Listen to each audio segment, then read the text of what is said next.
Hey everyone, this is Al. Welcome back to my channel. Today I am doing the first of a couple of videos I'm going to do for my new tabletop baseball game, Fast Inning Baseball, affectionately also known as FIB, F-I-B.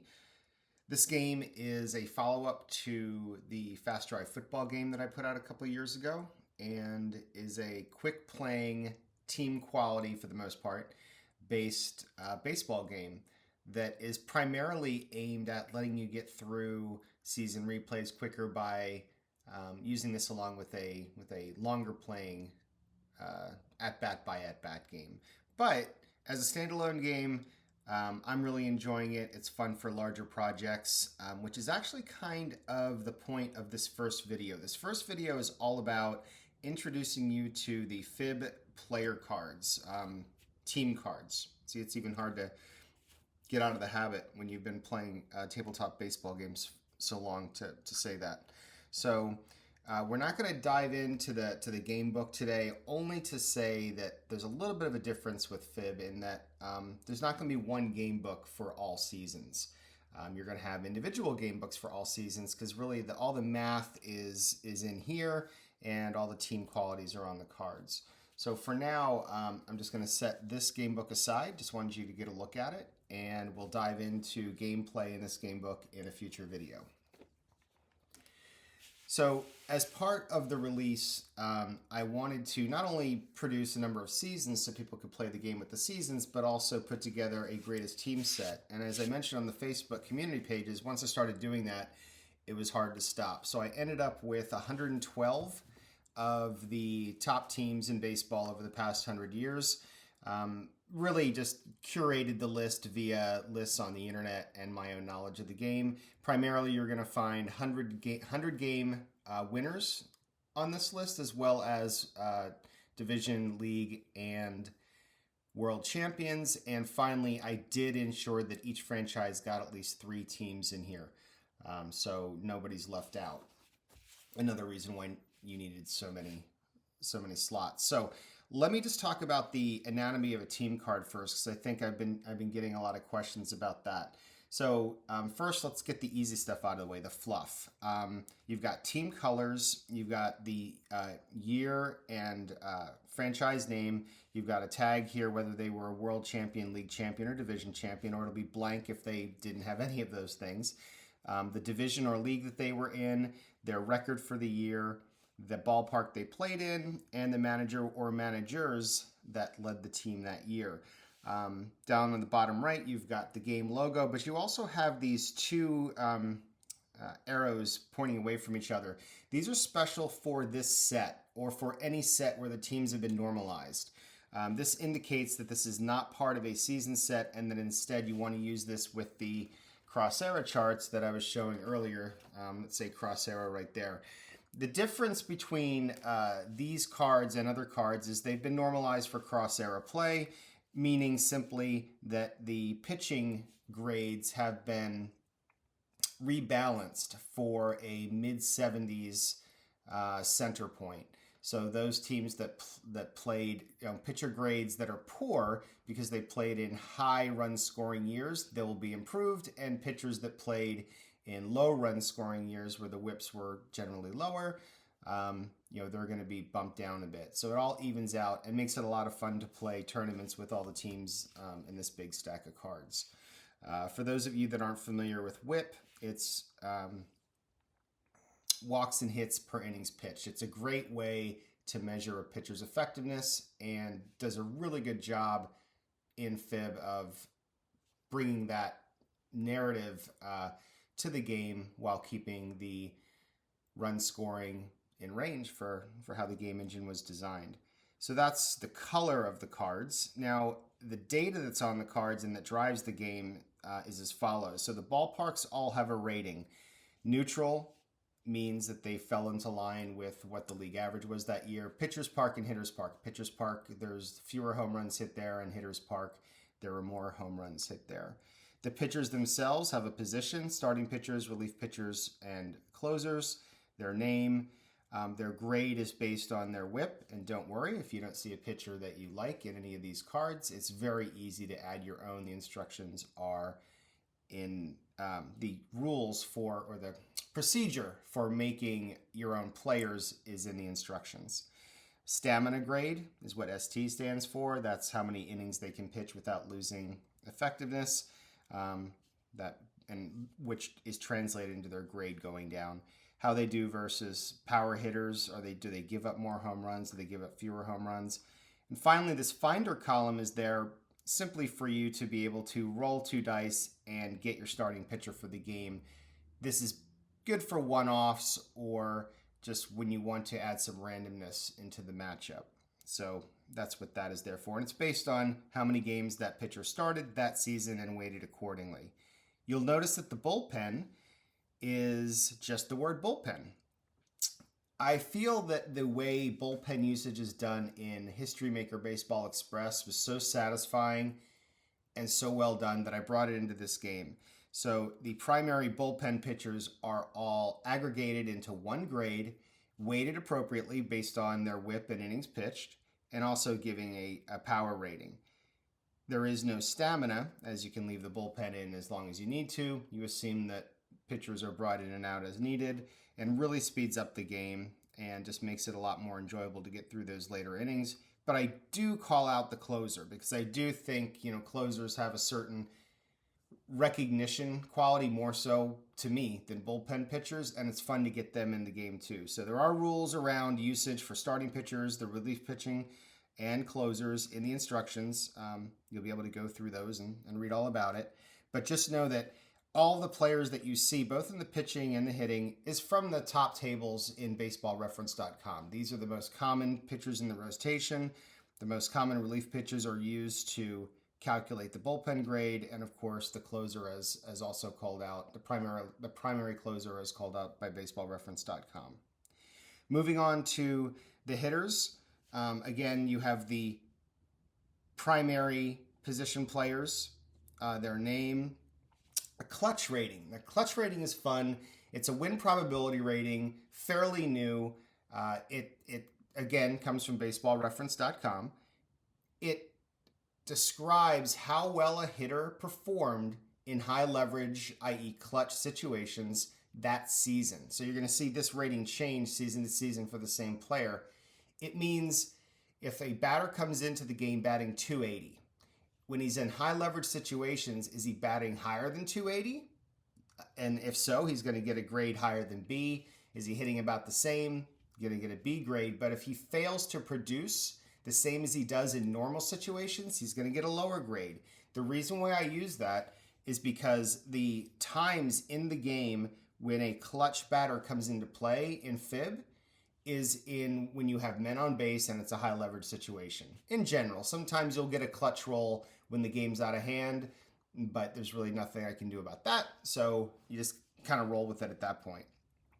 But that is the clutch grade. The finder is here for when you have a clutch moment, you roll on the finder, which is weighted based on the RBIs they hit that season. So you're more likely to get a clutch hitter with high RBI count when you roll the dice. So that's why the finder is there.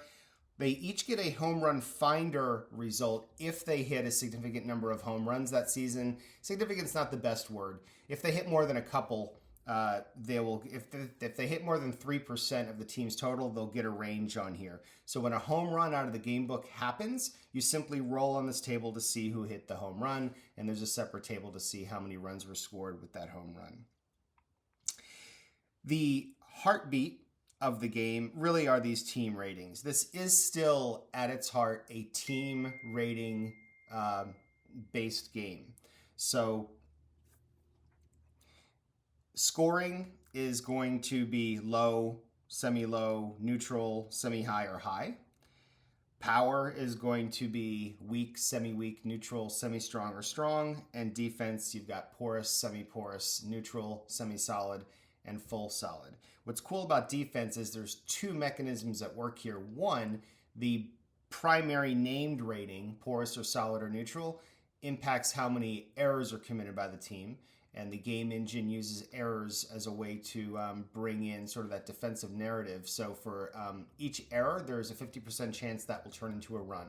And that is according to actual statistics. For power, it's talking about how likely is this team to hit more or less home runs than the league average, and scoring the same thing. How likely are they to score more runs than the team average? The main thing to note for pretty much all the team ratings, whether it's actually FIB or Fast Drive Football or any of the games that I work on, it's really based on understanding that data set for that particular category and then using standard deviation sort of as the magic trick to create the qualities. So when you see any quality listed on these cards, you know that, actually, let's start with neutral. When you see neutral on one of the cards, that means that data set, that team's performance in the data set for that category was not statistically significant enough to warrant them a quality. Which means that, so those teams that scored around the league average that year are just going to be neutral for scoring. But those teams that, went over and above that or far below that are going to get the qualities. And that's kind of what drives the engine. That's what pushes certain teams towards the extremes and how these games work. All the instructions for how you do this yourself are in the game rule guide. And I think it's a little bit technical in there. It's really hard to simplify it too much. But if you have a rudimentary knowledge of Excel or math, you'll be able to figure it out and create your own teams. So really with the rest of the video, just wanted to walk you through what teams were included because I'm feeling kind of lazy and I don't want to have to type out a long list of all these team names. Instead, I'd rather just flip through them, let you see them in this video to see what games what teams when I release this, you'll be able to start playing the game with. Like I said, each franchise has at least three teams represented here. We will see that some teams obviously change cities, so they're kind of mixed throughout the deck depending on what city they were in that year. And I think that's about it. If you have any questions about any of the teams that you see here or why certain teams aren't here, I'd love to build a waiting list for the next collection of teams that I put on this normalized set. So let's just flip through and wrap up this video. So we'll start with, we're going A through Z, going through the alphabet. So we have 2002 Anaheim, 2008 Los Angeles, 1999 Arizona, 2001 Arizona, 2011. That wraps up Arizona. Moving on to Atlanta, 1993, 1995, 1998, and 1999. You'll notice here, I'll pause on the 1999 Braves. You'll notice that Walt Weiss does not have a home run finder grade. So and I swear I don't know this off the top of my head, let's just say Walt Weiss had one home run that year. It's possible he did. And you're wondering, well, it's impossible for him to get a home run. There is a clarification in the rule book that says if that is important, if it's important that players that got one or two home runs have them in the game, we have in the book itself there is a drama chart. There are a couple of drama charts, game day drama. On this game day drama, you have home run results. So what I would say is for those players, if you're doing a season replay, when you get a home run result from the drama chart, which, that's low odds that you're going to get here, go ahead and attribute it to one of your players that doesn't have a result in the finder. And there you go. It's a way to make up that gap. So we'll continue on. We move into Baltimore. We got the 69 squad, 70, 82, 83, 97. That wraps up Baltimore. Now we move on to the Red Sox. The 67 league champions, the 86 team, and the 2018 world champions. Brooklyn, one of the Dodger franchises, the only Brooklyn team in this set, 1955. Back to the Angels for a couple, 1982 and 1986. And we'll do the American League Chicago team. We got 59, 83, and 2005 before moving on to the Cubs. Way back to 1929, 1984, 2016. That wraps up the Cubs. Now the Reds, 1970, 1975, 1990. The Indians, 54, 95, 2007.